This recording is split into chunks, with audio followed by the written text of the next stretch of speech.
tardes. Es un placer volver a encontrarnos en este espacio virtual para asistir a la tercera conferencia del ciclo que dimos en llamar Bioética 4, Crecer en Humanidad. Los invitamos a visitar nuestro blog ateneodecultura.blogspot.com. Allí podrán acceder a las grabaciones de todas las conferencias de este ciclo y de los anteriores, dictadas por prestigiosos exponentes en temas como naprotecnología, cuidados al inicio y al final de la vida, eutanasia, objeción de conciencia, entre otros. Agradecemos la participación de todos ustedes de distintas ciudades del país y también del exterior. En el chat les recordaremos el link de nuestro blog que recién mencionó Florencia.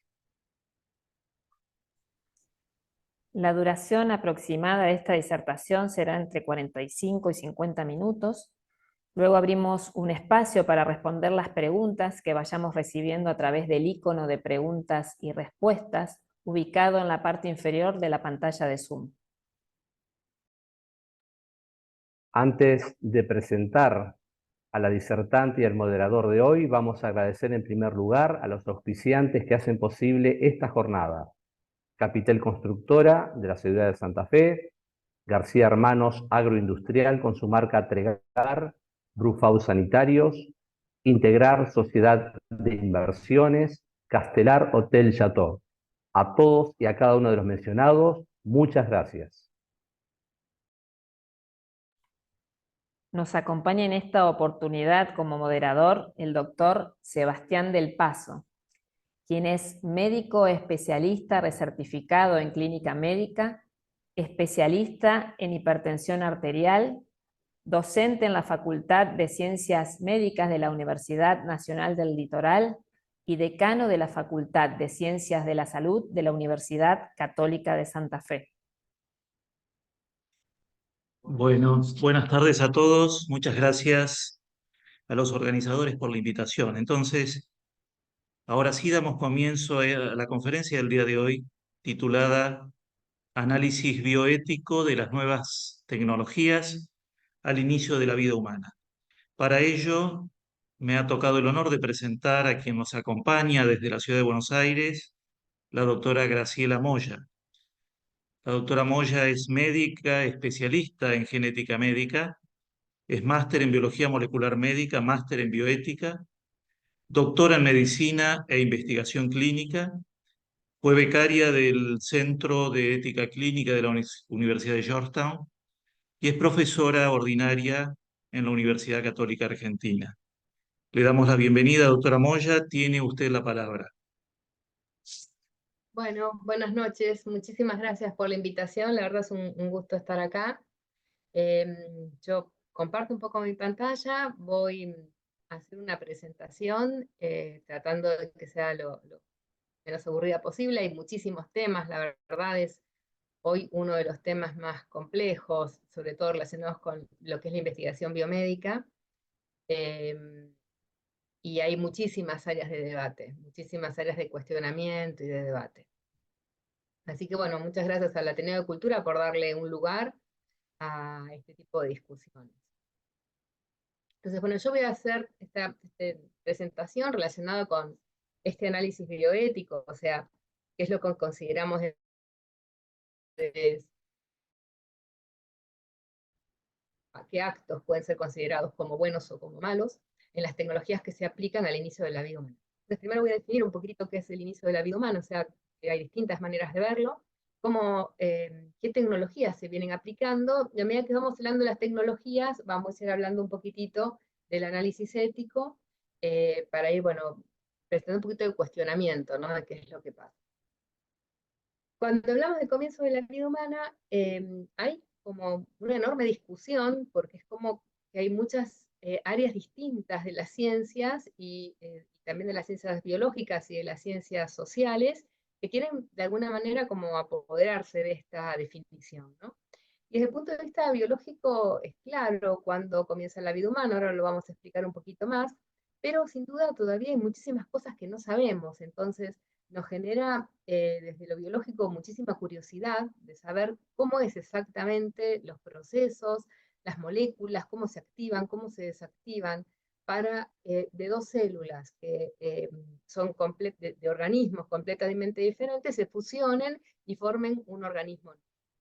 Desde el punto de vista médico también hay muchas cosas que necesitamos saber porque sabemos que el 3% de los niños nacen con alguna anomalía congénita, hay un 10% de pérdidas espontáneas de primer trimestre, y hay casi, ahora está aumentando, pero entre un 10 y un 15% de parejas que tienen dificultad en la concepción. Entonces todo eso genera también como un cuestionamiento, ¿no? De decir, bueno, ¿qué está pasando en ese momento? Y desde que fue posible fertilizar in vitro a los seres humanos y cultivarlos en medios de cultivo, y se supo que las células podían ser obtenidas desde los medios de cultivo en una etapa muy temprana del desarrollo del ser humano, se pensó que, bueno, este avance científico podía generar en algún momento un beneficio farmacéutico, de decir, bueno, vamos a generar células que pueden curar enfermedades o condiciones que hoy no tienen cura. Entonces empezamos a pensar que se podía curar el Parkinson, la diabetes, las lesiones de la médula ósea, de la médula espinal. Entonces esto generó una gran inversión desde lo económico, ¿no? Desde las empresas farmacéuticas, de decir, bueno, acá pueden haber patentes, puede haber cosas que se puedan comercializar, pero en ese momento en que empezaban todas estas discusiones en Estados Unidos, Bush decide que no se puede investigar en seres humanos en edad embrionaria, que no se pueden fertilizar específicamente, ya había algunas líneas celulares de seres humanos que se habían en cultivo, entonces él dijo, no, utilicen estas células, no vamos a destruir más seres humanos en esta etapa embrionaria para investigación. El tema es que empieza en ese momento una fuerte presión desde las farmacéuticas de decir, bueno, nosotros no vamos a poder invertir en Estados Unidos porque acá no se puede investigar. Los fondos y los subsidios se iban a Europa, se iban a China, los investigadores dijeron, no vamos a poder ser cabeza de grupos de investigación. Si llega a salir una patente, vamos a perder la patente. Y la discusión fue tal que Obama en un momento dice, bueno, libera esta ley que había impuesto Bush de que no se podía investigar en seres humanos en edad embrionaria con fondos federales, y cambia la ley y cambia también la mirada filosófica, de decir, bueno, ¿cuándo empieza la vida humana? Pero esto no es una discusión que nos afecte solamente a quienes hacemos investigación o quienes trabajamos en el área, sino que, como vemos acá, hay un montón de revistas de alcance a nivel general, donde está esa discusión de cuándo comienza la vida, y de estos conceptos nuevos, ¿no? Que surgen como este concepto que está acá abajo, que es el generocidio, ¿no? El asesinato masivo sexo selectivo. Y la revista The Economist se pregunta, ¿qué pasó con 100 millones de niñas, ¿no? de bebitas? ¿Qué ha pasado con ellas? Y después también está el tema del aborto, el tema de la clonación, el tema de la subrogación de úteros, el tema de definir de otras maneras la maternidad, de decir, bueno, no importa qué pase, yo voy a ser madre a pesar de todo, y todo el tema de la selección embrionaria, o sea, son cosas que salen y noticias que salen a cotidiano en los medios de comunicación. Entonces, la pregunta que uno hace es, bueno, ¿cómo es esto? O sea, ¿cómo se responde esto? ¿De cuándo comienza la vida humana y desde cuándo uno debería tener respeto por este nuevo ser humano que se gesta? Entonces hay distintas maneras de verlo. El proceso biológico normal, en el momento de la fertilización, que se une el óvulo con el espermatozoide, en las primeras 36 horas tenemos un primer desarrollo que empiezan a dividirse las células. Ya para el tercer día tenemos una estructura, un individuo con alrededor de 16, 32 células que tiene esta forma como de mora, pues son todas las células iguales y se llama mórula. Ya el séptimo día, el quinto día, perdón, se forma algo que se llama blastocisto, se empiezan a separar las células, a diferenciar, es el primer evento morfogenético en el cual cambia la forma de este ser humano, donde se seleccionan aquellas células que van a formar todo el cuerpo del bebé y aquellas células que van a formar las membranas, como la placenta, esas células que van a generar estas estructuras que le dan protección y alimentación a la persona que está en gestación. Hay una implantación al 7º día, o sea, al 7º día ya pasa de la trompa al útero materno, y ahí es donde se implanta y ya entra en contacto con el endometrio materno, con los tejidos maternos, y ahí empieza a formarse la placenta y a haber esa comunicación de diálogo permanente entre la madre y el niño en gestación. Para el día 14 surge esta estructura que se llama la línea primitiva, que es la que va a dar origen a las 3 capas de tejido que van a formar al individuo, y se genera este proceso en una de las capas, que es la neurulación, que es la formación de las células que van a desarrollar el sistema nervioso central. Para el día 22 empieza a identificarse por ecografía el latido cardíaco del niño que está en gestación, del embrión humano, y también se genera en ese momento un proceso, porque inicialmente el embrión es bidimensional, y después ya empieza a plegarse y tener forma tridimensional. En la semana 20 ya podemos identificar la actividad cerebral, y en la semana 24, dependiendo del acceso que tenga el niño a la tecnología, ya es viable, o sea, ya podría vivir fuera del útero materno. Obviamente, en aquellos lugares que tengan terapia intensiva neonatal, con todos los requerimientos que sean necesarios, quizás niños más jóvenes, hasta a partir de la semana 20, pueden sobrevivir. 20 sería la mitad del embarazo, porque el embarazo tiene 40 semanas.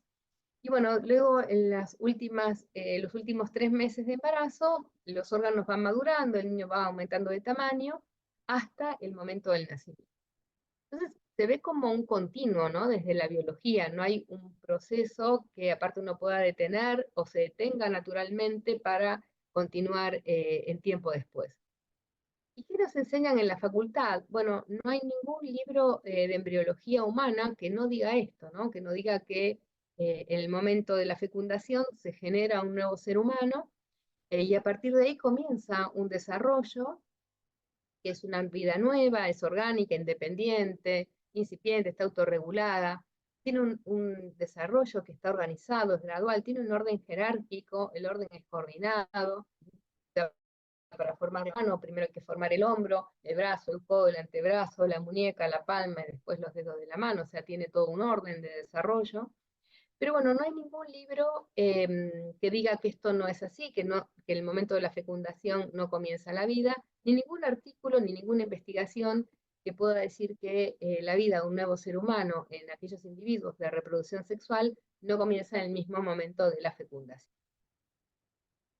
Entonces decimos, bueno, si sabemos que ahí empieza la vida humana, ¿cuándo elegimos un punto de corte a partir del cual decimos, bueno, en este momento ya tiene dignidad de persona, tiene estatuto moral, yo lo puedo reconocer como un individuo moral que merezca respeto?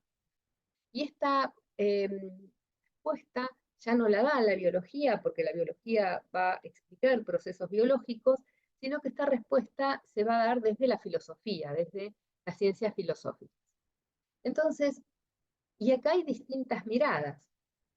Hay algunas corrientes filosóficas que dicen, no, es un óvulo humano, un espermatozoide humano, forma un embrión humano, se implanta en un útero humano y siempre da origen a un niño humano. Entonces decimos, bueno, el estatuto moral comienza en el mismo momento de la fecundación porque ya pertenece a la especie humana en el mismo momento de la fecundación. Algunos dicen, no, no empieza en ese momento, recién va a empezar el 5º día, el 7º día cuando se implante en el útero materno. Porque mientras no esté implantado, lo podemos tener en medios de cultivo y no todavía, hasta que no se implante, la madre no sabe que está embarazada, o sea que el niño ya fue fecundado. Otros dicen, no, es un poco más tarde, es cuando ya, a partir más o menos del día 14, cuando ya no se puede gemelarizar, porque dice, si es un grupo de células que pueden formar a 2 seres humanos, no tenemos un criterio de individualidad, sino que puede haber más de una persona ahí. Otros dicen no, desde que aparece la línea primitiva, el día 14 también, que son esas células que van a formar el sistema nervioso. Otros dicen no, hasta que no veamos la actividad cardíaca, y de hecho hay muchas normativas en el extranjero que, bueno, si ya se identifica el latido cardíaco, no es posible hacer un aborto. Hay otros que dicen no, desde que no haya actividad cerebral, y asemejan el inicio de vida con la muerte cerebral, donde la muerte cerebral ya es un órgano que deja de cumplir la función de integración de la vida de la persona, y acá tenemos un cerebro que está en desarrollo. Y hay otros que hablan de estos criterios de viabilidad, bueno, hasta que no pueda vivir por sí mismo, pero bueno, en el momento en que uno tenga más acceso a la tecnología, este criterio depende de factores externos, ¿no? No depende de factores propios de la persona, sino depende de la capacidad que tenga el sistema de brindarle asistencia a ese niño que pueda nacer prematuro. Y hay otros que dicen, no, depende de lo que haga. Si estos criterios llamamos de actualidad, ¿no? De los actos que tiene. Entonces decimos si es sensible, si tiene conciencia, si es autónomo, si se puede comunicar, si es un ser social. Recién ahí nosotros podríamos darle un estatuto moral. El definir adecuadamente un estatuto moral es lo que va a después orientar las políticas públicas, porque si nosotros decimos, bueno, desde el mismo momento de la fecundación ya es un ser humano con dignidad completa, yo no podría tener determinadas acciones. Pero si digo, bueno, recién lo voy a considerar como un ser humano con dignidad completa cuando tenga conciencia de sí mismo, hasta ese momento yo podría decir, bueno, no es un ser humano completo, va a formar hoy de mañana un ser humano. Y para entender esto un poquitito con más profundidad, esto es como muy simplificado, ¿no? Hay dos maneras de poder decir, bueno, desde cuándo se reconoce al ser humano como persona y recibe la protección y el respeto que necesita. Y hay dos miradas. Una mirada que es la que llamamos sustancialista, que dice desde el momento de la fecundación ya tiene naturaleza humana, por lo tanto es una persona humana, y no hace distinción entre lo que son seres humanos y personas, o sea, lo ve como sinónimo. El hecho de ser humano es lo que le da esta calidad de persona. Y hay otras miradas que dicen no, si es un ser racional, es autoconsciente, puede elegir, tiene sentido moral, sabe lo que está bien y lo que está mal, y reconoce el valor de su propia vida, recién ahí yo lo puedo considerar persona. Mientras tanto, digo, bueno, sí es un ser humano, pero no llegó al nivel o a la categoría de persona. Entonces, estas miradas dicen que los seres humanos son distintos de las personas. Es más, y hay autores que dicen que el ser humano transcurre su vida como en distintos periodos, un periodo de prepersona, que es desde el momento de la fecundación hasta que adquiere estos criterios exactos, sobre todo reconocer el valor de su propia vida.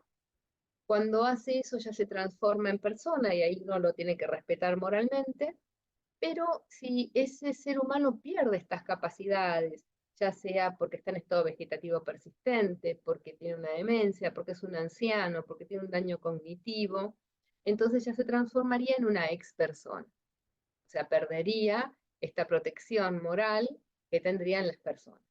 Y las personas podrían decidir, ¿no?, sobre el bienestar o lo que consideren mejor para las ex personas y las prepersonas. Pero, ¿qué es lo que dice nuestra ley? Porque hasta ahora hablamos del desarrollo biológico, después hablamos de la mirada filosófica, de lo moral, de cómo se pueden considerar. Después esto va a definir cómo se regulan estas miradas. Entonces, nuestro Código Civil y Comercial del 2015 tiene un artículo que es el 19 que dice cuándo comienza la existencia humana, y dice la existencia de la persona humana comienza en la concepción. No aclara si concepción es el momento de la fecundación o concepción es el momento de la implantación. Es el séptimo día, como habíamos dicho. Pero tiene una llamada, este artículo, que es esta norma transitoria segunda, que dice la protección del embrión no implantado, o sea, el que está in vitro, será sujeto a una ley especial. Pero bueno, no aclara si esta ley especial obliga a tener una mayor protección, porque son seres humanos que están en una altísima situación de vulnerabilidad, y uno tendría que esforzarse para darle una mayor protección, o ameritan una menor protección porque todavía no tienen capacidad, ni siquiera están implantados en el útero materno. Todavía esta protección específica no ha surgido, hubo varios proyectos de ley, pero todavía no hay ningún proyecto de ley que haya llegado a discutirse adecuadamente como para hacer una nueva ley. Y también en el Código Civil y Comercial, en el título 3, hay un capítulo que es el de las personas por nacer. Entonces, acá es claro que reconoce al ser humano como persona desde el momento de la concepción, como diría el artículo anterior. Y dice, bueno, ¿quiénes son las personas por nacer? Son las que aún no habiendo nacido están concebidas en el seno materno. O sea, existen estas personas y tienen que ser reconocidas por el código como seres humanos, ¿sí? Y con derechos de protección.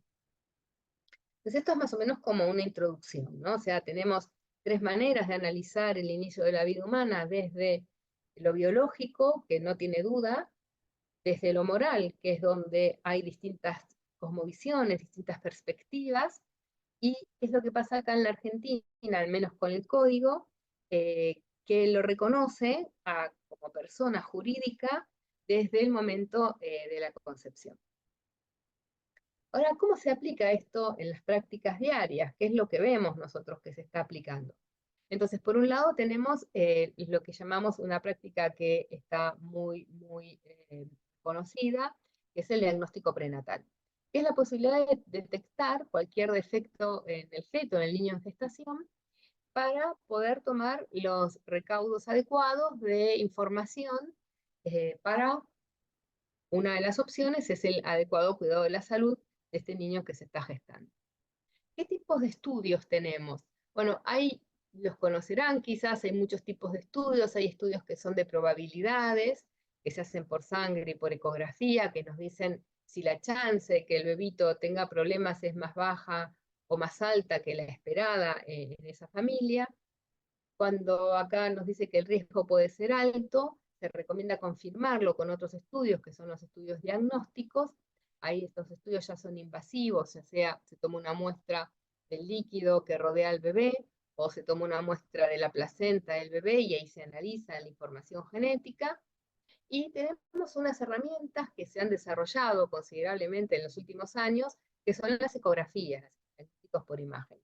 Bueno, empezamos inicialmente con una ecografía 2D, como esta que se ve acá en la primera foto, que es bidimensional, después entran las 3D, las 4D, las 5D, que son estas imágenes que se ven acá, que bueno, están las tres dimensiones, más la dimensión del tiempo, más una dimensión de profundidad.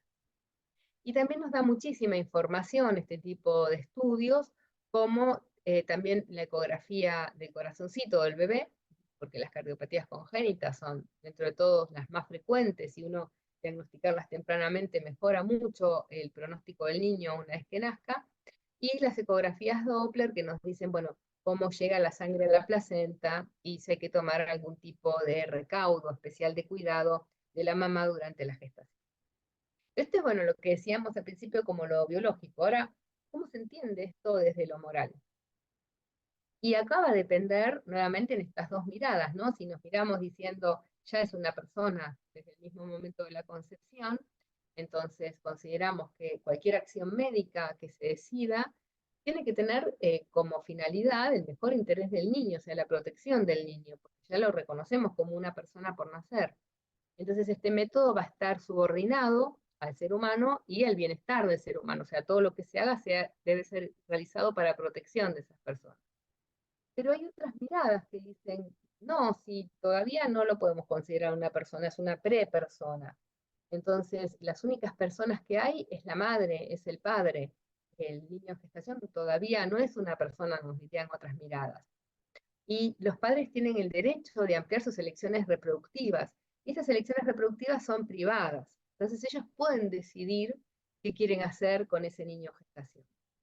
Y estas miradas entran dentro de una corriente que denominamos eugenesia moderna o eugenesia liberal, que es que los padres elijan cuál sería el mejor nacimiento o el mejor tipo de hijo que ellos quieran tener, ¿no?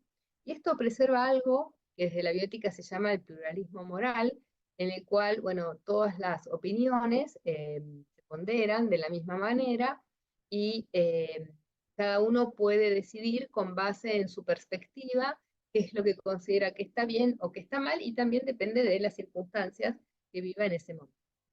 Entonces, en esta mirada dice, no, tenemos que buscar esto, que nazcan las personas con las mejores capacidades, porque esto de alguna manera va a ahorrar muchos recursos sociales y va a disminuir también el sufrimiento, ¿no?, de las personas que pueden tener alguna condición y de su familia. Y acá es una mirada de decir, bueno, la persona con discapacidad o con alguna condición que pueda producir discapacidad es una persona que pueda producir un daño a sí misma y a la sociedad, ¿no? Entonces es preferible en algunas situaciones que esta persona no llegue a nacer porque generaría un impacto negativo. Esa es una discusión enorme que hay desde que inició el diagnóstico prenatal en el año 1968, ¿no? No es algo que se ha podido resolver, a pesar de que, bueno, cada vez hay más avance tecnológico y más avance en cuanto a la investigación de las condiciones genéticas que pueden afectar al niño por nacer. Entonces ese es un tema que todavía sigue en discusión y sigue habiendo como muchas miradas distintas. En Argentina tenemos una ley, que es la ley de discapacidad, que ya reconoce al niño por nacer con alguna condición que pueda producir discapacidad y recomienda los cuidados, extremar los cuidados para ese niño y su madre. Ese es un tema. Después tenemos otro tema que viene con muchísimo peso en los últimos años, también en los últimos 30 años, que es el de la fertilización asistida y el de la infertilidad. Cada vez vemos que hay más parejas con infertilidad. Pero ¿cómo lo define la Organización Mundial de la Salud? La Organización Mundial de la Salud con el tiempo ha ido modificando su perspectiva.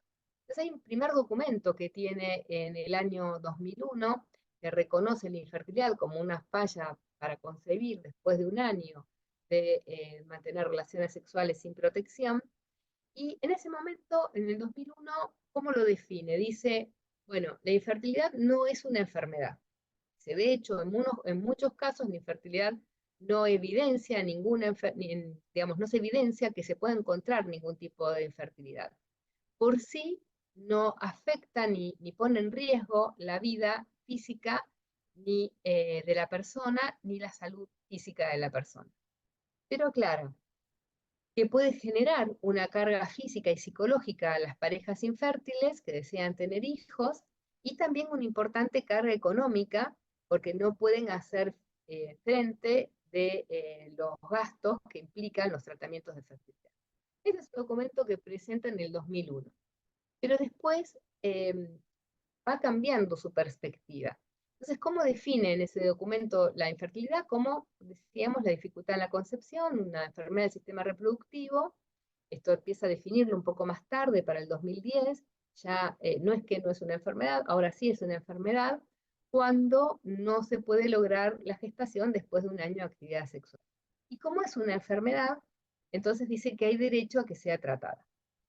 De hecho, hoy entre el 4 y el 10% de los bebés, en algunos países llega hasta el 12%, nacen por medio de técnicas de fertilización asistida.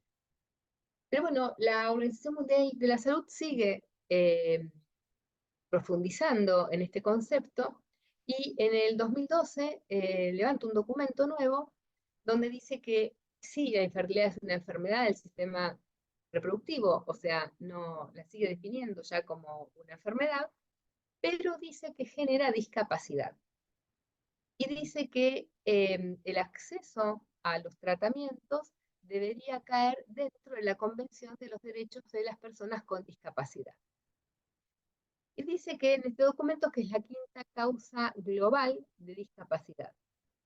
Si leemos la Convención sobre los Derechos de las Personas con Discapacidad, en ningún momento dice que la persona infértil podría estar digamos, contenida dentro de esta definición.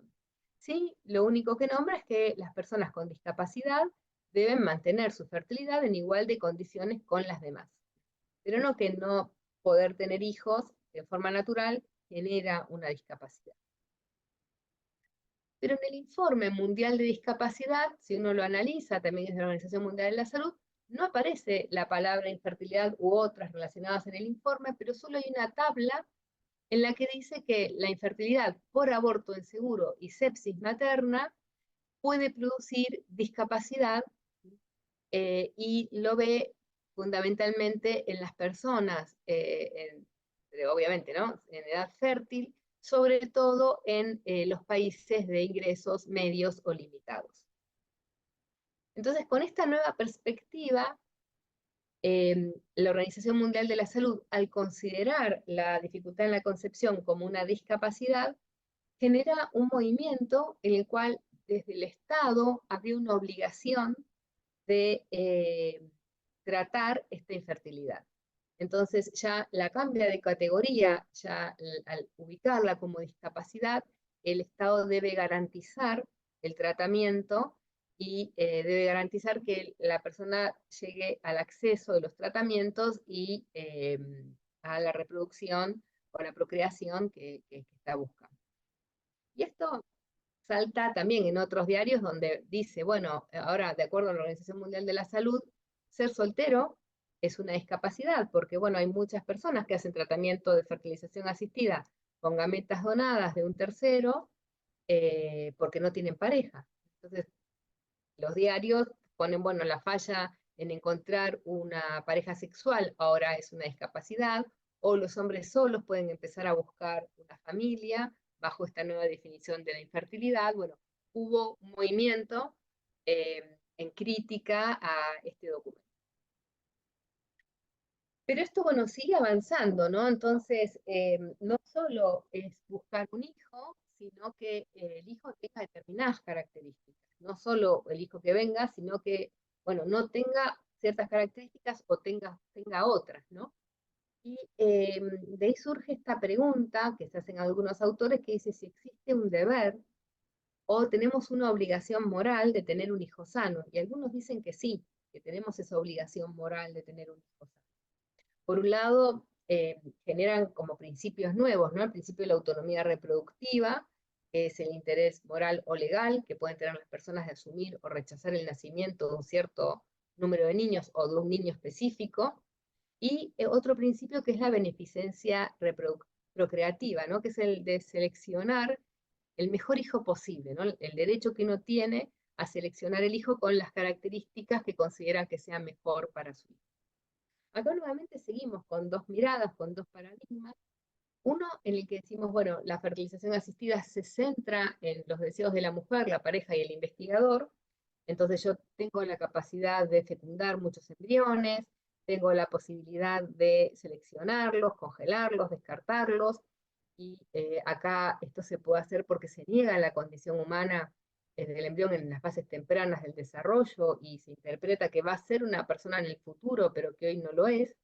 Y a su vez, muchas de estas personas que están recién fecundadas, que ya los padres no desean tener más hijos, quedan como material para la investigación científica y dicen que, bueno, que existe una razón, que es necesario el desarrollo de la ciencia para curar enfermedades, y acá hay prioridad de los deseos de los adultos respecto a el respeto por la vida del niño que está en gestación. Entonces esa es una mirada. Después tenemos la otra mirada cuando decimos, no, desde la perspectiva de que todo ser humano es persona, el centro de tanto el diagnóstico prenatal como el centro de la fertilización asistida es el niño por nacer. No son los papás que tienen posibilidad de elegir, sino son los niños que están en estado absoluto de vulnerabilidad.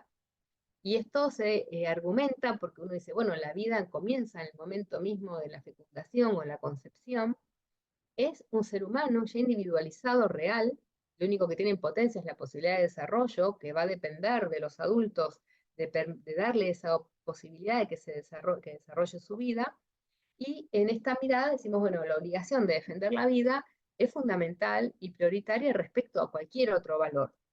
Otros valores como el conocimiento científico o el desarrollo de la ciencia. Entonces, son estas dos miradas que tienen como que es muy difícil encontrar muchos puntos en común, ¿no? Entonces decimos, bueno, pero ¿qué pasa con las familias que no tienen hijos?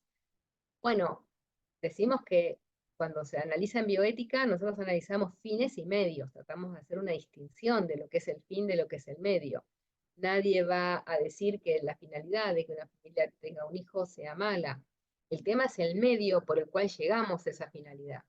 Entonces tenemos medios como la adopción, los tratamientos de baja complejidad y 3 puntos de los que yo voy a desarrollar un poquitito más, que son los de alta complejidad. Después damos un paso más, que la selección embrionaria, o sea, buscar el mejor embrión, y después damos un pasito más, que decir, bueno, que participen terceros en la procreación, ya no los dos papás. Los de alta complejidad implican la creación de seres humanos en laboratorio, con óvulos que pueden ser de la pareja, y el esperma que pueden ser de la pareja o no, y se fecunda embriones. Y acá estos embriones se los pone en riesgo de que puedan ser manipulados, se puede experimentar con ellos, se seleccionen, se descarten, se congelen. Y también las técnicas aumentan el doble el riesgo de anomalías congénitas, el riesgo de discapacidad. Hoy se está hablando también que aumenta el riesgo de cáncer en la infancia y aumenta la chance de patología perinatal, tanto materna como fetal. Está bien descrito en la bibliografía. Son embarazos que se reconocen como de alto riesgo. ¿Y estos qué derechos pueden afectar? Y bueno, pueden afectar el derecho a la vida si lo descartan o lo congelan, el derecho a la salud, porque sabemos que estas técnicas aumentan el riesgo tanto para la mamá como para el bebé, y el derecho a tener una familia si el niño queda años y años, como hay experiencias, congelado. Respecto de la selección embrionaria, que es elegir el mejor embrión según sus características, ya sea las características que vemos en el microscopio o sus características genéticas, que ahí lo podemos seleccionar porque hay antecedentes familiares o porque los padres quieren conocer el sexo, la edad. Ahí tenemos 3 técnicas. Una biopsia que se sacan algunas células del embrión temprano de 3 días, o acá tenemos el embrión de 5 días, donde se aspiran las células que van a producir la placenta, ven cómo lo dejan después. Estas técnicas tienen más o menos un 50% de mortalidad embrionaria, entonces uno diría, bueno, ¿cómo a uno como médico, ¿no?, puede recomendar un estudio de diagnóstico en alguien que se interpreta a priori sano, donde tenga 50% de mortalidad, ¿no?, de cada vez que yo haga este diagnóstico? Y hay unas técnicas nuevas que se están utilizando actualmente, que es tomar una muestra del líquido del medio de cultivo en el cual se encuentra el ser humano, pero todavía no se sabe exactamente estas células que se obtienen, si son de la mamá o son del bebé. Todavía hay una discusión en eso. Y esta selección embrionaria se puede hacer por un montón de motivos distintos, ¿no? Motivos culturales, y hoy hablamos lo que veíamos antes, ¿no? La selección de sexo que por motivos culturales, como en China o en la India, que se prefieren los hijos varones respecto de las hijas mujeres. Se puede eventualmente modificar la información genética, todavía está en investigación, esto no se está haciendo actualmente, o seleccionar embriones por su información genética, que queramos que tenga determinadas características y no otras, o gestar un niño porque sus células pueden servir para el tratamiento de un hermano, o digamos, seleccionar embriones para investigación. Cuando tienen determinadas características, los derivo a investigación. Entonces acá nuevamente hay derechos que están en riesgo, como decíamos antes, ¿no? El derecho a la vida, el derecho a la salud, el derecho a un futuro abierto. Si a mí me diseñan con determinada característica o seleccionan a un niño porque tiene unas características y no otras. Y también entra esta mirada del respeto por las personas con discapacidad, ¿no? Decir, bueno, si tiene alguna anomalía en la información genética que pudiera producir una discapacidad, y bueno, mejor descartarlo a transferirlo y que llegue a término. Y finalmente tenemos en fertilización in vitro lo que es la participación de terceros en procreación. Y ahí viene todo el tema de dación de gametos, óvulos, espermatozoides, de embriones, o el útero subrogado, donde un niño se gesta en el útero de otra mujer, que ya se sabe que lo va a entregar una vez nacido. Y acá también hay un montón de conflictos, dentro de ellos la coerción, por razones económicas o sociales, de vender los gametos o de gestar a un niño, Hay riesgos también de hiperestimulación ovárica, que puede llegar hasta la muerte de la mujer que se hace este tratamiento. Riesgos de consanguinidad, o sea, de parentesco, porque al menos acá en la Argentina, que sigue siendo anónima la dación de los gametos, eh, cuando ese niño sea adulto y forme una pareja, si su pareja también nació por fertilización asistida por gametos de terceros o sus padres fueron dadores de gametos, estos niños pueden ser medio hermanos también. Y acá en la Argentina, por ahora, al ser anónima, no hay manera directa de conocer esta información. También, bueno, la variabilidad genética, si hay, en Estados Unidos hay dadores que tuvieron 450, 500 hijos, esto va más allá de lo que naturalmente podría ocurrir, entonces si hay alguna variante en la información genética, eso va a poder, digamos, ser más frecuente en la población. Lo que decíamos, los bebés diseñados, y la adopción deliberada, ¿no? O sea, una vez que el niño es, digamos, antes de ser concebido, el niño ya se sabe que va a ser gestado en una familia y va a ser entregado a otra antes del mismo momento de su concepción. Y acá hay algunos derechos que también están en riesgo, un derecho que es muy claro para la Argentina, ¿no? El derecho a la identidad, de conocer cuál es mi origen biológico, el derecho a nacer una familia, porque nazco en un lado y después me trasladan a otro, el derecho a mi intimidad, porque ya conocen mis características, el derecho a la salud nuevamente, y un derecho que ingresa nuevamente nuevo, acá en esta perspectiva, que es el de no comercializar el cuerpo, ¿no? Tanto de aquellas personas que dan sus gametos, como de aquellas personas que prestan su útero para la gestación de un niño para otra familia.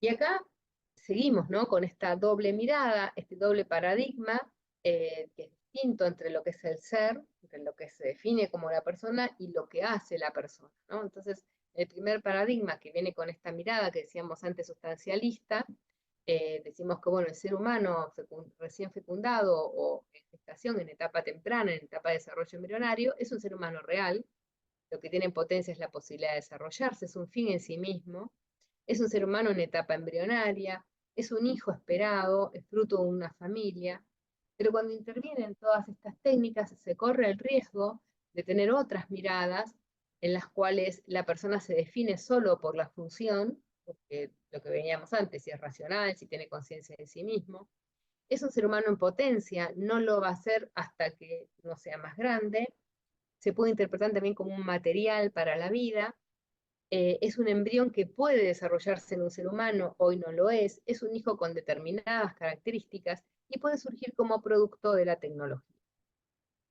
Y esto, bueno, lo vemos muchas veces en la consulta a diario de estas perspectivas, ¿no? Pero, ¿qué es lo que está pasando? Esto son cosas que están pasando en lo asistencial, ¿no? Cosas que hoy son reales en nuestra sociedad. Pero, ¿qué pasa en investigación? En 1984, ya hace 40 años atrás, surge este informe, que es el informe Warnock en Inglaterra, que tiene, como ya habían empezado los procesos de fertilización asistida y esto no estaba regulado, dijeron, bueno, hay que ponerle una regulación. Entonces decidieron que había que regular qué pasaba con la investigación en embriones y con toda la mirada social respecto a la infertilidad. Entonces la propuesta que tuvo esta comisión fue generar una autoridad en Inglaterra que regule todo lo que es la práctica a nivel embriológico y de fertilidad humana. Esta autoridad va a organizar desde un punto de vista sistemático todo lo que está relacionado con la fertilización en Reino Unido, ¿no? Acá salió una ley, pero no hay ningún ente que lo regule. Entonces, este informe que dice, bueno, nuevamente reconocemos el pluralismo moral, reconocemos que las personas piensan distinto. Sin embargo, admite que la vida humana comienza en la fecundación, o sea, reconoce esta mirada de la biología, de decir, sí, empieza en el momento de la fecundación. Pero, dice, necesitamos poner un límite para que darles a los científicos tiempo para la investigación, porque entendemos que es importante realizar investigación en esta etapa. Pero ponen como límite el día 14, porque dicen, bueno, hasta el día 14, después de la fecundación, ya no se pueden mantener embriones humanos vivos in vitro. O se congelan o se descartan. Y ellos consideraron, como veíamos antes, la línea primitiva iba a ser como el comienzo del desarrollo individual, o sea, ya no se va a gemelarizar y vamos a tener un individuo completo. Pero dice que el embrión humano tiene que recibir alguna protección legal específica. Dice que, bueno, que no se puede utilizar un embrión in vitro cuando no está autorizado el laboratorio para hacer investigación o cualquier actividad que haga, no se puede tener más del día 14, no se pueden hacer embriones entre distintas especies si el centro no está registrado, no está autorizado para hacerlo, tampoco se puede transferir un embrión humano a otra especie, y tampoco se pueden comprar o vender gametos o embriones, excepto que uno tenga una licencia autorizándolo. Y que aquellos embriones que se utilicen para investigación no pueden ser transferidos después al útero materno para que lleguen a término. Acá surge, a partir de este informe, si bien no está presente en el informe, surgen artículos que se publican después, este concepto de preembrión, donde se dice que, bueno, la vida empieza como cigoto, preembrión, embrión y después feto. Cuando, si nosotros mantenemos nuestra perspectiva de decir, bueno, este es un ser humano en etapa embrionaria, también podemos decir, bueno, es un ser humano en etapa preembrionaria. El hecho de que esté en una determinada etapa de su vida no lo califica moralmente. Porque, bueno, es el mismo humano, y bueno, si quieren decir el concepto de preembrión, no hay problema, porque hablamos de un ser humano en etapa preembrionaria. El informe Warnock tiene como dos áreas, como decimos, de investigación. Una es de investigación en embriones, que hay distintas técnicas que se están haciendo, yo voy a nombrar algunas, un poquito más adelante, y también aspectos sociales de la fertilidad. Uno que son, acá, digamos, no se le da como mucha profundidad a esta investigación, pero bueno, está el tema de la paternidad legal, sobre todo en gametos de terceros, el consentimiento informado, reducir el número de complicaciones que pueden tener los embarazos, mejorar las tasas de nacimiento, evitar los embarazos múltiples, y hace un análisis de costo-efectividad para ver cuánto cuesta verdaderamente la fertilización asistida y cuáles serían los costos no solo financieros, sino que también clínicos, emocionales, y también como saben que hay un aumento de riesgo de discapacidad, cuál es el costo económico que implica sostener a los niños que nacen producto de la fertilización asistida con discapacidad. ¿Y qué dice también este documento? Pues la verdad es muy llamativo, ¿no? Dice, ¿cuáles son mis opciones si me sobran embriones? Entonces dice, bueno, usted los puede donar para investigación, porque dice que gracias a la investigación usted pudo quedar embarazada. Dice, usted también puede donar sus embriones con finalidad de entrenamiento, porque es necesario para los embriólogos estar entrenados para mejorar las técnicas. Puede donarlos a otras personas o bien a otras familias que quieran hacer un tratamiento y no tengan embriones propios, o bien puede permitir que sus embriones mueran, ¿no? Y acá en esta son, bueno, ¿no?, muy cuidadosos. Si usted decide tomar esta opción, el embriólogo va a completar el proceso de muerte con respeto y con sensibilidad. Pero bueno, lo hablan abiertamente sin ningún tipo de prejuicio respecto de esto. A partir de estas investigaciones, o sea, esta área de investigación que tiene digamos, que autoriza esta autoridad en distintos centros de investigación, en los últimos años se han realizado modelos embrionarios con células embrionarias, o sea, se toman el embrión en etapas muy tempranas, se sacan sus células o se modifica genéticamente y se obtienen unos organismos que se llaman gastruloides, micopatrones de 2D, esferoides, son distintos derivados que se pueden tener de los seres humanos en esta etapa, y en los últimos años han generado unos nuevos organismos que son los embroides humanos, que pueden organizarse como si fuesen un embrión verdadero, y hoy es una de las líneas de investigación con estos embroides que más peso tiene, ¿no? Y hay varios trabajos donde si uno revisa qué es lo que están haciendo y cómo evalúan los trabajos, sobre todo la metodología, yo les voy a presentar un par de ejemplos nada más. Esta es de una revista que se llama Nature, que es una de las revistas de investigación más importantes que hay a nivel mundial. Esta revista pide una declaración, como un documento de declaración de los aspectos bioéticos y científicos de el uso de los materiales para investigación. Este es un trabajo en que parte de embriones normales que les modifican cierto gen en el desarrollo embrionario temprano y hacen que esos embriones no puedan producir una placenta y por ende no pudieran nunca implantarse en el útero materno, ¿no? Modifican un gen y generan estas estructuras, ¿no?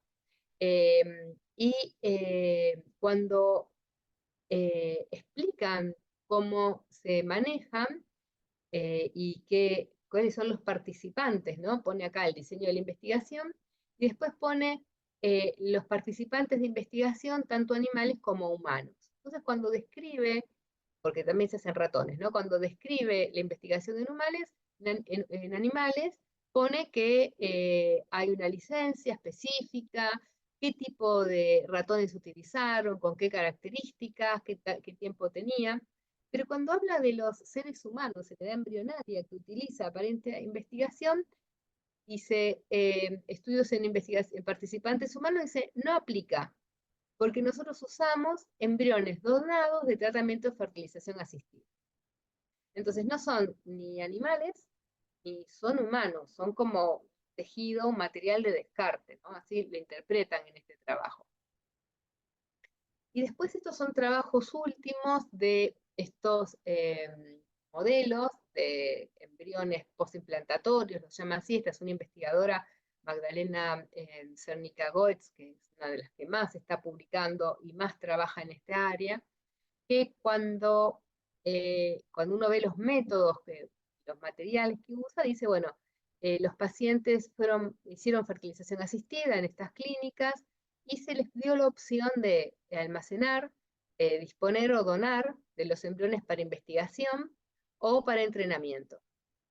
O sea, como que a los padres se les dio la opción de elegir cuál iba a ser el destino de sus hijos en gestación. Y dice, aquellos blastocistos, o sea, que es el embrión, el quinto día de desarrollo, tenían una morfología adecuada, o sea, en principio eran embriones sanos que podrían haberse transferido, se usaron para la investigación. Los embriones no se cultivaron después del día 14, cuando aparece la línea primitiva. Pero si uno lee el trabajo, no aclara el número de seres humanos en edad embrionaria, o sea, de embriones que utilizaron para realizar esta investigación. No termina aclarándolo porque termina hablando de células, no de embriones que destruye para la investigación. Y acá cuando hace también todo el análisis, dice, los embriones fueron donados de pacientes de estos centros, a los padres se les dio la opción de elegir qué querían hacer, y dice que el reclutamiento de los pacientes para donar sus embriones para investigación siguió con la normativa, pero en ningún momento habla de estos seres humanos que utiliza y destruye para hacer la investigación. Entonces, esto tiene también un análisis, ¿no? Porque dice, bueno, estos modelos de embriones postimplantación, que es lo que se utilizaron en ese trabajo, fueron creados a partir de células madre de embriones humanos, de embriones que destruyen para obtener estas células. Y comparan también estos modelos de estos embriones que se llaman sintéticos, y se utilizaron previamente en ratones y monos en otras investigaciones, que cuando los transfieren al útero de su ratón o al útero de un mono, no se implantan, o sea, no son viables. Entonces uno dice, bueno, estos modelos humanos que son destruidos en la tercera semana de desarrollo, realmente la investigación que se obtenga va a ser una investigación útil, porque si sabemos que en monos y en ratones no se llegan a implantar por los daños que se generan en el proceso de investigación, ¿tiene sentido investigar y destruir estos seres humanos cuando muy probablemente tampoco, por más que uno lo modifique, llegue a implantarse hoy de mañana? ¿Cuál sería la finalidad de esto?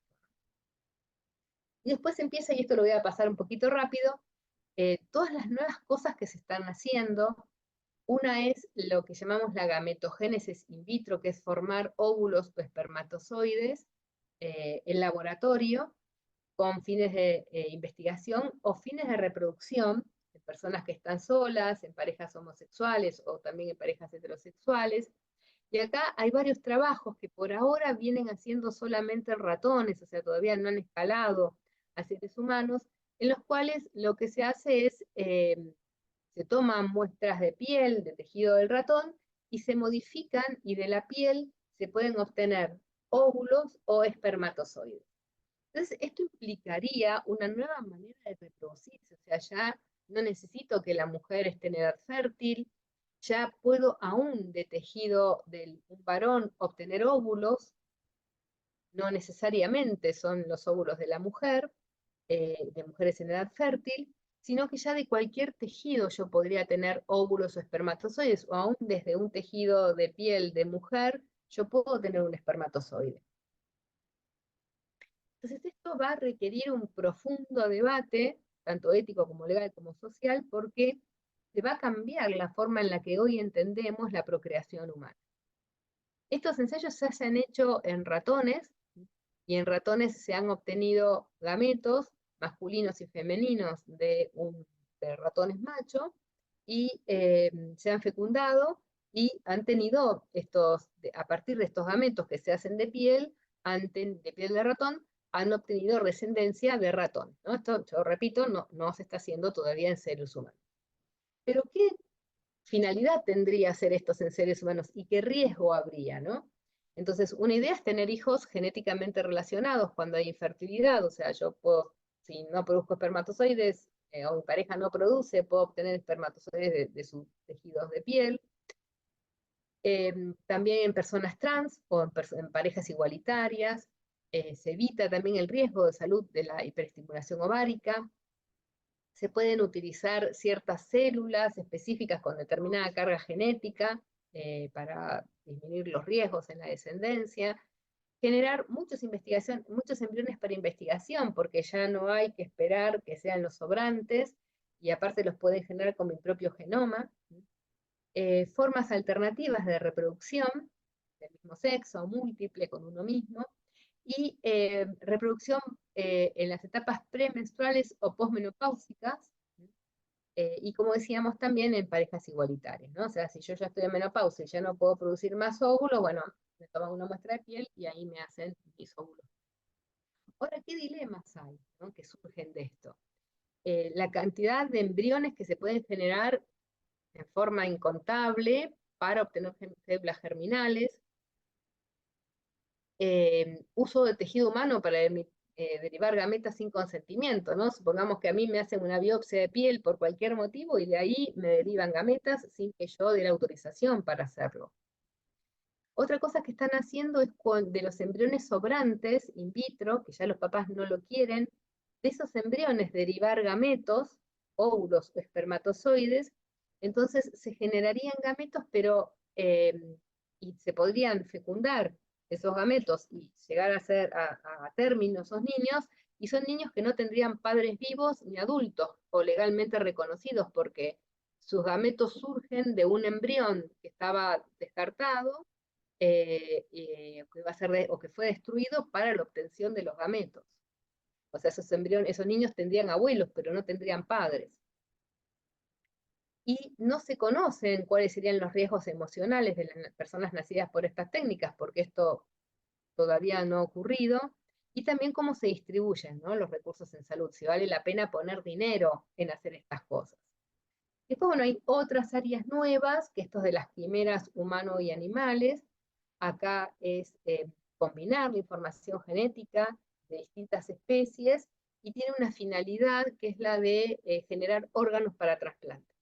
Como hay muchas personas que están esperando un órgano para trasplante, dijeron, bueno, veamos si podemos generar órganos humanos en animales. Y lo hacen a través de esto que llamamos quimeras, que es cuando se mezclan dos embriones distintos que pueden ser de la misma especie o de distinta especie.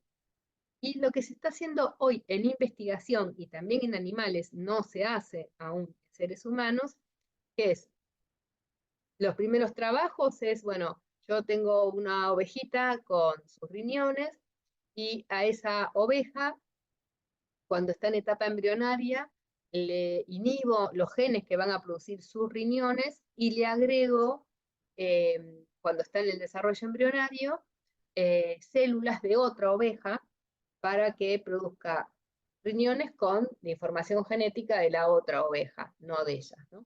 Y estos son los primeros ensayos que se están haciendo, son las primeras interespecies, y hay otros trabajos que se hacen en que se llaman complementación de blastocistos, donde esta es una teoría, todavía no se hace en humanos, que es generar un embrión, acá sería de cerdito, en el cual se le inhiben los genes para formar riñón. Entonces, si se formara ese cerdo, no va a tener riñones.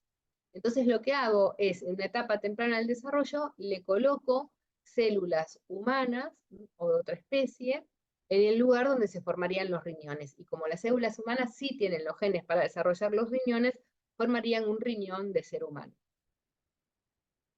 Estas son todas ideas que surgen para investigación, para generar órganos, pero por ahora hay ciertas prohibiciones para desarrollar esto porque no se sabe si estas células después pueden migrar al sistema nervioso o si estas células pueden migrar a los ovarios o a los testículos del animalito y ahí generar gametos que sean humanos. Entonces todavía hay muchas cosas que no se saben, pero sin duda hay muchas líneas de investigación que están buscando la manera de, bueno, de generar este tipo de órganos. Hay un autor español, Juan Carlos Ispizúa, que está trabajando muchísimo en China con quimeras de embriones y monos. Por ahora, estas quimeras que está logrando, una ha llegado a nacer porque interrumpen la gestación de estos tipos quiméricos para que, bueno, porque no sabemos qué van a dar exactamente. Pero bueno, hay mucha plata puesta en eso, en investigación. Y hay barreras científicas entre las especies porque, digamos, nuestros embarazos duran 9 meses y lo de los monos duran menos, entonces los riñones se van a desarrollar a la misma velocidad o no. Bueno, hay muchas cosas que todavía no se saben, que todavía están en investigación. Y el último punto que voy a tocar es este de la edición del genoma, que es una técnica en la cual se modifica la información genética con una técnica de ingeniería genética donde se puede modificar y donde yo puedo ya sea modificarla en una célula o en un organismo. Y esto, bueno, se viene haciendo con este sistema de CRISPR-Cas, que fue un sistema por el cual se definió por estas investigadoras en la Universidad de Berkeley y en la Universidad de Viena, y también en el MIT, en Harvard. Ellos crearon este sistema que puede modificar la información genética. Ahora decimos, ¿por qué vamos a modificar la información genética en los seres humanos? Bueno, se puede hacer a nivel somático, por ejemplo, hoy se está tomando células de médula ósea para enfermedades de la médula ósea, por ejemplo, enfermedades de la sangre, cuando hay un problema con la hemoglobina, saco esas células, modifico el gen, y una vez que ya lo tengo modificado y ya empieza a producir la hemoglobina cuando quiero, bueno, la vuelvo a poner. Esos son ensayos que se están haciendo clínicos, no son tratamientos de rutina, todavía están en fase de investigación. Pero, y ahí no habría tanto problema porque hay mucha normativa a nivel internacional y nacional para organizar la investigación científica, así que bueno, ahí es algo que está como muy positivo con ciertas condiciones específicas de investigación. Pero ¿qué pasa cuando quiero modificar la información genética de los embriones? Porque acá lo modifico a nivel embrionario. ¿Y cómo puedo hacer yo para modificarlo a nivel germinal? O sea, ¿qué sentido tiene? Una es la investigación en seres humanos en etapa embrionaria. Nuevamente implica la modificación de la información genética del ser humano en la etapa embrionaria y su destrucción posterior para ver qué fue lo que pasó. Y la otra opción que proponen es la de modificar la información genética, ya sea para curar algunas enfermedades, que todavía no se sabe si se puede hacer o para alterar un genoma humano normal y darle como mejores características. Por ejemplo, si se pudiera, esto todavía está en teoría, no se está haciendo, si se pudiera buscar los genes que me generen individuos o más altos, o más inteligentes, o más musculosos, o con mejor sistema inmune. O sea, es algo que llamamos el enhancement o mejoramiento. Pero bueno, todavía esto es como una teoría. Por ahora se están empezando a hacer algunas investigaciones con esta técnica para modificar la información genética, pero aún las mismas investigadoras, Jennifer Doudna, que es una de las investigadoras que ganó el premio Nobel en esta técnica, también tiene como cierto recelo, porque ella dice, no, tengo que admitir que personalmente me siento incómoda con la idea de que eventualmente podría haber fábricas que generen muchos embriones humanos con fines de experimentación. Ella dice, lo tiene como visceral, ¿no? Dice, no puedo señalar por qué, o sea, le faltaría como una formación filosófica, ¿no? Pero me parece que abarata algo sobre la vida humana. Ellos diseñaron esta técnica de modificación para investigación en bacterias, no para modificación de genoma de seres humanos. Y acá, bueno, nuevamente tenemos más o menos, y estamos terminando, las mismas argumentaciones, ¿no? Por un lado tenemos que pequeñas alteraciones en el genoma permitirían el desarrollo de tratamientos y estrategias para la prevención de enfermedades, pero todavía no es algo seguro, puede generar más riesgos en el embrión, y no se conoce cómo, digamos, porque ya serían como nosotros como organismos transgénicos, ¿no? Cómo va a afectar en el hombre su vida y el de las especies en el resto de la Tierra. Y también hay una argumentación desde el punto de vista ético, ¿no? ¿Es necesario crear embriones con información genética diseñada según lo que quieran los papás, los científicos, o lo que quiera la sociedad? Y modificar nuestro genoma, que hoy se entiende como patrimonio de la humanidad, produciría cambios de los que aún nosotros no sabemos qué consecuencias puede haber, ¿no? Entonces acá hay un montón de principios, como el principio precautorio, en el cual uno dice, bueno, tendríamos que tener mucho cuidado en este tipo de investigación. Ahora, nuevamente están estos dos paradigmas, ¿no? Están aquellos que sí aceptan la investigación en seres humanos porque, lo que veníamos diciendo, ¿no? Niegan el estatuto del ser como ser humano en la etapa embrionaria y dicen que es importante la investigación, y aquellos otros que no lo aceptan porque dicen que la vida humana comienza en la fecundación y debe ser protegida desde ese momento y no exponerse a técnicas de investigación. Bueno, y acá terminamos. Espero no haberlos aburrido. Doctora, muchísimas gracias. No nos ha aburrido para nada, nos ha apabullado Bueno, con la abundancia de la información. Me quedó grabado por ahí que usted dijo estos hechos que en otra época parecían impensados y estos avances hoy son reales. Y creo que es sí, así, ¿no? Temáticas hay, que... Perdón, sí, doctora. sí, son como reales en investigación y en financiamiento. O sea, todavía Sí. no son de aplicación, pero se está pensando y se está poniendo mucho dinero en este tipo de investigación. Es que el solo hecho de estarlos pensando ya nos suena a ciencia ficción. Porque Mm. hace un tiempo ni nos imaginábamos los alcances de este tipo de investigación. No, y se También me hacía viene cada pensar, vez más complicado. bueno, y me hacía pensar en un principio filosófico que dice, cuando no actuamos como pensamos, terminamos pensando como actuamos. Y pareciera que todo el ordenamiento filosófico jurídico está corriendo de atrás a los avances de la ciencia, tratando de justificar bueno, algunos de estos llamados avances, y a veces no lo hace o lo hace mal y tarde. Tenemos algunas preguntas, tenemos varias Mm. preguntas del auditorio. Hay algunas que me parecen por ahí prudentes para comenzar, eh, ya que es bastante básica y dice, en el caso de sospecha de infertilidad en una pareja, ¿cuáles serían los pasos que usted recomendaría llevar a cabo para el correcto diagnóstico y eventual tratamiento luego? En principio, creo que lo más importante es la preservación de la fertilidad.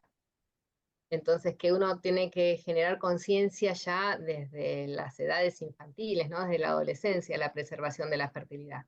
Hoy, lamentablemente, estamos viendo que las adolescentes, a partir de los 13, 14 años, ya utilizan métodos anticonceptivos hormonales, y a veces los utilizan hasta los 40 años. Entonces, bueno, son 25 años frenando un proceso biológico natural, endocrinológico, y después tienen la idea de que es como prender y apagar la luz, ¿no? Suspenden el tratamiento anticonceptivo y ya al día siguiente quedan embarazadas sin ningún problema. Yo creo que donde más hay que trabajar primero es en entender cómo son que lamentablemente la ley de educación sexual no es algo que le está poniendo énfasis, entender cómo es los ciclos sexuales femeninos y masculinos, y la manera de tratar de preservar la fertilidad para la adultez. Hoy hay un montón de factores de riesgo ambientales, el cigarrillo, el alcohol, las drogas, todos esos afectan la fertilidad. Y también, que es algo natural, la fertilidad de la mujer va decayendo con el tiempo. El mejor momento fértil de la mujer es entre los 20 y los 30, 32 años. Pero hoy lo que vemos es que empiezan a buscar su primer bebé a partir de los 38 años, donde la tasa de fecundidad baja a menos del 10%. Entonces creo que es una cuestión que no es, me parece que no es un deseo voluntario de la mujer de decir, no, voy a buscar mi primer hijo a los 38. Hoy hay una circunstancia social que hace muy difícil que una mujer pueda quedar embarazada o tener una pareja estable a los 25 o 30 años. Ahora, usando este ejemplo que usted planteó, por ejemplo, el de la mujer joven que utiliza métodos anticonceptivos y de golpe de un día cree que de un día para el otro puede prender la luz, como usted dijo. ¿Es correcto enmarcar esa infertilidad que generalmente es transitoria? ¿Es correcto enmarcarlo y definirlo como una discapacidad? Lo que pasa es que la idea de definirlo hoy como una discapacidad es para que sea garantizado el tratamiento por el Estado. O sea, tiene una finalidad económica de financiación, porque nuestra ley de fertilización asistida es una ley de financiación, pues si uno la lee, en ningún momento dice el cuidado del niño por nacer, no, no lo nombra, no nombra que el tratamiento de fertilización asistida van a ser una persona, en ningún momento lo nombra. Y lo De que hecho, es así, digamos, es el problema que se encuentran los financiadores con cualquier otra patología que sí, se enmarca dentro de las discapacidades, ¿no es cierto? Por eso, digamos, cuando no hay realmente una enfermedad, eh, bueno, yo soy médico clínico y esta es mi sí, óptica, ¿no? Entonces, poder decir que esto es una discapacidad, cuando además la mayoría de las veces es transitoria y se pueden resolver naturalmente, termina siendo un contrasentido. Usted planteaba lo de la ley. Nosotros en la provincia de Santa Fe tuvimos, antes de que exista la ley nacional de fertilización asistida, teníamos un marco regulatorio muy precario, dado sobre todo a partir de una reglamentación de la obra social provincial que después adoptó la provincia. Cuando salió la ley nacional fue muchísimo más permisiva que lo que hasta ese momento venía aceptando la provincia. Entonces sí, sí, aparecían sí, esas contradicciones. sí, sí, lo mismo pasó en la provincia de Buenos Aires. Exactamente. Bueno. Doctora, hay otra de las preguntas, dice, vamos salteando temas, en relación con la edición genética en células somáticas con fines terapéuticos. ¿Qué grado de avance tienen estas investigaciones? Si ya se utilizan, entiendo que en nuestro país, si ya se utilizan para el tratamiento y cura de enfermedades, ¿y cuáles serían los planteamientos u objeciones éticas para estas intervenciones? En la Argentina todavía no se están utilizando porque son costosos y todavía están en fase 3, todavía están en fases de investigación, en la cual el laboratorio tiene que hacerse cargo de todos los gastos. Hoy se están usando por ejemplo, en HIV, hay países en que los están usando, pero todavía en investigación. El HIV linfocito, su membrana tiene un receptor, que es el CRR5, por el cual entra el virus del HIV. Hay personas que naturalmente tienen ese receptor mutado. Entonces el virus quiere entrar y como está mutado, no entra. Entonces no infecta al linfocito y no produce la inmunodeficiencia. Entonces lo que se está haciendo, que es en investigación, es obtener células de médula ósea de esos pacientes infectados con HIV, modificar las células madre que van a producir los linfocitos, alterando ese El receptor. receptor. Después hacen una aplasia medular y le vuelven a agregar la célula, la médula ósea de la misma persona resistente al virus HIV. El virus sigue estando, pero ya no coloniza los linfocitos y no produce síndrome de inmunodeficiencia. Esa es una de las cosas que se está haciendo. Y después en las anemias, también lo que se está haciendo es obtener, porque la médula ósea es un tejido que es fácil de obtener y es fácil de recuperar la médula. Entonces, obtener células, modificar genes, sobre todo hemoglobina, y ahora se está viendo si se puede trabajar también en hemofilia para modificar los factores de coagulación, y volver a ingresar las células modificadas. Es la aplicación en anemias y en algunos tipos de anemia en particular fue lo que llevó a acuñar ese término de los bebés medicamentos, ¿verdad? Para el uso de No, células del cordón. los bebé medicamento es cuando uno tiene un primer hijo con una enfermedad, por ejemplo, con una aplasia medular o que produce, hay una que fue más común, ¿no? Anemia de Fanconi, y el hijo ya nacido necesita un trasplante de médula ósea, uno empieza a fecundar embriones hasta que encuentra uno que sea compatible eh, eh, desde el punto de vista de la histocompatibilidad y que no tenga la enfermedad. Entonces, se gesta ese bebé, se transfiere al útero materno, se implanta, y una vez que nazca el nenito, que es un nenito sano, pero compatible con el hermano mayor, se obtiene sangre de cordón, y de esa sangre se modifica, se hace un trasplante al hermano mayor. Pero bueno, hay un caso muy común que es el de Molly Adams, que fueron necesario gestar alrededor de 48 embriones hasta que encontraron uno que era compatible. Bien. Hay dos preguntas que Sí. Hay dos preguntas que podemos unir en una, creo que es, porque está la preocupación sobre lo que sucede en nuestro país. En uno de los casos nos preguntan con respecto al congelamiento de óvulos, y otra de las preguntas decía justamente eso: ¿cómo se dispone en nuestro país los embriones congelados? ¿Cuál es la realidad? Y yo agregaría el marco jurídico y luego la realidad concreta, ¿no? Hoy se pueden congelar embriones, también está cubierto por el sistema de salud, que nuevamente no es una enfermedad, sino que es un deseo de la mujer, congelar embriones. Estos embriones óvulos, obtener los óvulos y congelarlos, ahí hay un riesgo para la mujer, que es el de hiperestimulación ovárica, porque normalmente nosotros producimos un óvulo por ciclo, y lo que se hace es darle una dosis muy alta de hormonas para que produzca muchos óvulos en un ciclo. Y esos óvulos se congelan. Ahora, esos óvulos después tienen que, para llegar a ser un embrión, tiene que hacerse un tratamiento, tiene que descongelarse, que muchos mueren, esas células, muchas mueren en el proceso de descongelamiento, y después se tienen que fecundar in vitro. Entonces, y después, cuando se fecundan varios, esos embriones que ya eran óvulos congelados, se vuelven a congelar. Entonces, eso aumenta el riesgo de, igual que cualquier otro tipo de tratamiento de fertilización asistida, aumenta el doble el riesgo de malformaciones congénitas y de discapacidad. Y también hay riesgo para la mujer, ¿no? Entiendo que tenemos todavía un poco de tiempo. Hay una pregunta que se refiere a la reducción embrionaria. ¿De qué se trata y si está permitida en la Argentina? En principio, la reducción embrionaria es cuando una mujer queda embarazada, ya sea en forma natural o por fertilización asistida, de varios embriones, o sea, de varios embriones que serían mellizos o gemelares. Y se supone que habría un riesgo para la salud materna de llevar a cabo una gestación, por ejemplo, cuatrillizos o trillizos.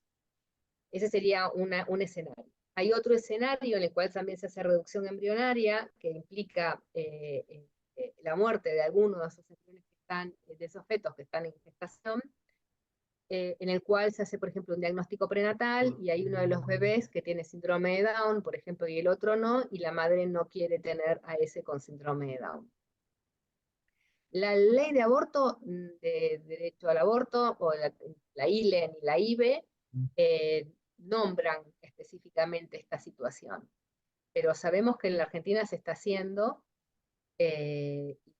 hay riesgos para la madre y para los otros embriones o fetos que quedan, porque es un procedimiento en el cual muere uno de los embriones o fetos y bueno, pueden desencadenarse un parto prematuro o exponer a la mujer a rotura uterina, o sea, hay muchas complicaciones, no es un procedimiento sencillo.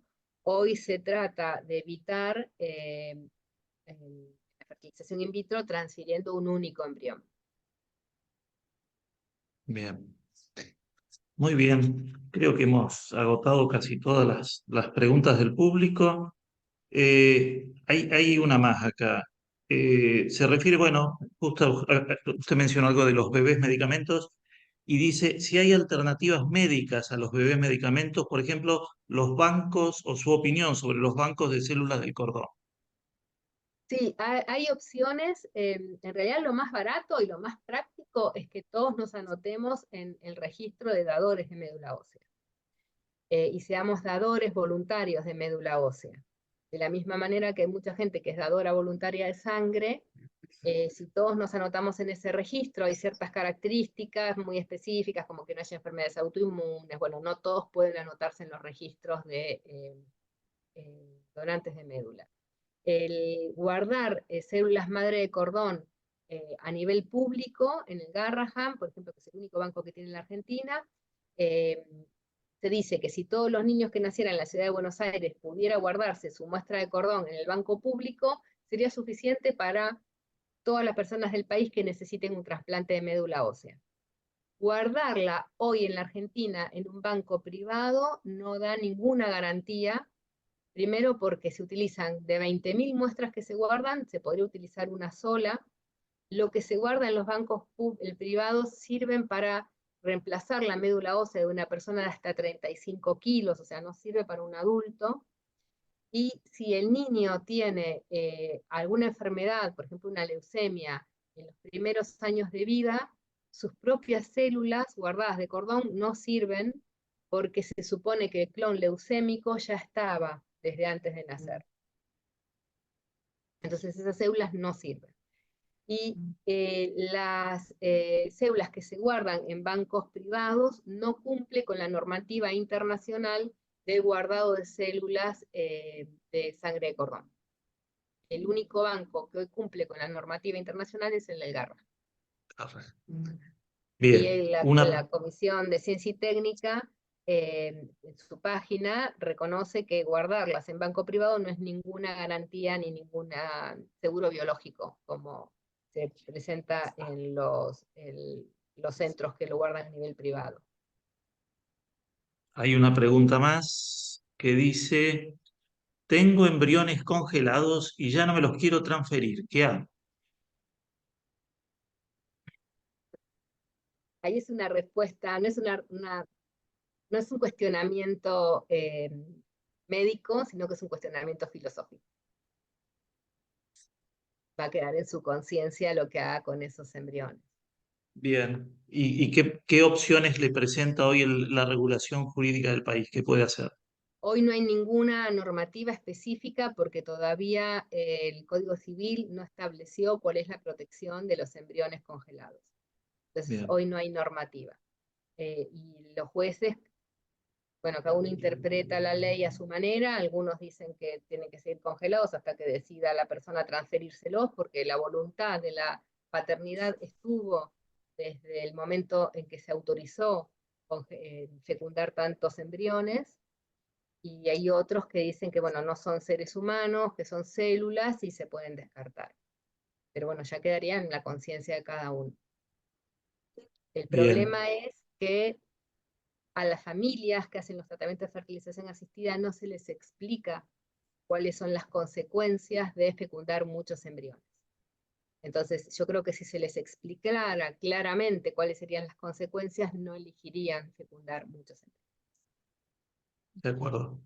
Creo que tenemos tiempo para una más que dice así, entiendo que es para la etapa del embrión, dice si es válido en ese momento utilizar el criterio de viabilidad y si no estamos haciendo depender un criterio moral del estado de avance de la ciencia. Ay, no me queda clara la pregunta. Por eso la quiero tratar de interpretar. Me parece que es para la definición de persona, si es Sí, válido utilizar solo el criterio de viabilidad, y en ese sí, caso, si no estamos haciendo depender un criterio o una definición moral del estado del avance de la ciencia en ese momento. sí, exactamente. Hay distintas corrientes. Em, Al menos nuestro código civil diría que la vida empieza en el momento de la concepción. Entonces ya desde ese Acá momento tengo dos. sería ser humano completo. Quienes utilizan ese argumento lo utilizan en una mirada utilitarista, ¿no? Como diciendo, bueno, no puede vivir solo, entonces lo lamento, se muere. Pero en el momento en que ya surja, digamos, que los seres humanos puedan vivir en etapas muy tempranas de desarrollo con métodos tecnológicos, por ejemplo, placentas artificiales o lo que sea, ese criterio ya dejaría de utilizarse. O sea, hoy entendemos como una falsa dualidad entre el organismo y el ambiente. O sea, el organismo necesita de un determinado ambiente para poder desarrollarse. Yo siempre digo a los alumnos, y como estamos, nos mandan a la Antártida, nos dejan afuera de la base Marambio y nos vamos a morir todos, no porque no seamos dignos o no seamos seres humanos ni personas, sino porque no estamos en el medio que nos corresponde. Un niño que nace en semana 20 es un niño sano, pero que nace extremadamente prematuro y todavía no tiene desarrollados adecuadamente sus órganos. Pero no es Ya un que habló niño de los que alumnos, está hay enfermo. una pregunta que dice, ¿cómo afrontan los alumnos de medicina estas cuestiones bioéticas? Depende de la facultad. Yo doy clases en la Universidad Católica en Buenos Aires y los alumnos tienen, la facultad tiene tres ejes de formación: el eje científico, el eje bioético y el eje de la salud pública, y tiene una mirada de formación eh, de defensa de la vida desde el momento de la fecundación. Hay otras facultades que tienen otra orientación y hay otras facultades que ni siquiera dan bioética. Entonces, por un lado va a depender de la formación personal y familiar que tenga cada alumno, cada estudiante, y por otro lado, bueno, del acceso que pueda tener a la información. ¿Y nota interés, doctora, los alumnos por la temática? Una vez que uno empiezan a entender y a ver razonamientos argumentales, muchos cambian su forma de ver las cosas. O sea, nos pasó con una alumna que cuento así una pequeña anécdota, eh, que ya estaba en quinto año de la carrera, hacen pasantías y la unidad hospitalaria en un hospital público, y me dice, pasamos y había un señor eh, muy pobre, en situación de vulnerabilidad, con una vía tirado en el piso acostado arriba de cartones. Dice, y los otros alumnos pasaban de otras facultades, y nosotros eran tres. Nos miramos y nos dio a los tres una angustia que fuimos a hablar con la enfermera. Le dijimos, ¿cómo puede ser que esté este señor tirado ahí? Ah, nosotras no tenemos tiempo, si quieren hacer algo, háganlo ustedes. Entonces los tres se miraban y dijimos, bueno, ¿qué podemos hacer? Y bueno, la enfermera le dio cosas para lavarlo, ropa para cambiarlo, unos fueron a buscar una camilla para acostarlo, y bueno, le dieron confort a esa persona que estaba tirada en el piso y con harapienta, y dice, y esto lo aprendimos en la facultad, decía ella, porque vimos los otros chicos que pasaron y no tenían esa mirada. Uno trata, yo siempre digo, el micromundo, tratar de cambiar lo que está al alcance de la mano de uno, y lo que no se puede, no se puede. Pero al Muy menos hacer el bien. esfuerzo. Bueno, hemos pasado 2 minutos del tiempo previsto y yo creo que con este mensaje final, doctora, podemos dar por finalizada, lo tenemos a Luis Marinaro ya acá, podemos dar por finalizada la reunión de hoy. Me queda agradecerle, ha sido un honor poder presentarla y moderar esta charla. Bueno, muchísimas gracias a ustedes por la invitación. Muchas gracias. Muchas gracias, doctora Graciela Moya, doctor Sebastián del Paso, por el tiempo que nos han dedicado. Muchas gracias nuevamente a nuestros auspiciantes que hacen posible este ciclo de bioética, un camino de humanidad, a Capital Constructora, Brufau Sanitarios, Integrar Sociedad de Inversiones, Castelar Hotel, Chateau y Tregar. Muchas gracias también al doctor Ariel Trinadori y a la magíster en bioética María Florencia Pietroni de Alonso por organizar y programar y diseñar estas jornadas de bioética. Por supuesto, agradecemos a todos ustedes, a los presentes en esta conferencia, por el tiempo que nos han dedicado, por su participación con las preguntas, los comentarios que hemos recibido. Los esperamos para la cuarta y última jornada, que será el próximo martes 30 de abril a las 19:30 horas, donde el doctor Federico Menéndez nos disertará sobre autonomía profesional y objeción de ciencia en medicina. No olviden inscribirse. Y también les adelantamos que vayan reservando el día martes 8 de mayo, a esta misma hora, para un conversatorio que estamos preparando sobre Dignitas Infinita, el último documento del Dicasterio para la Doctrina de la Fe. Que tengan todos muy buenas noches y muchas gracias.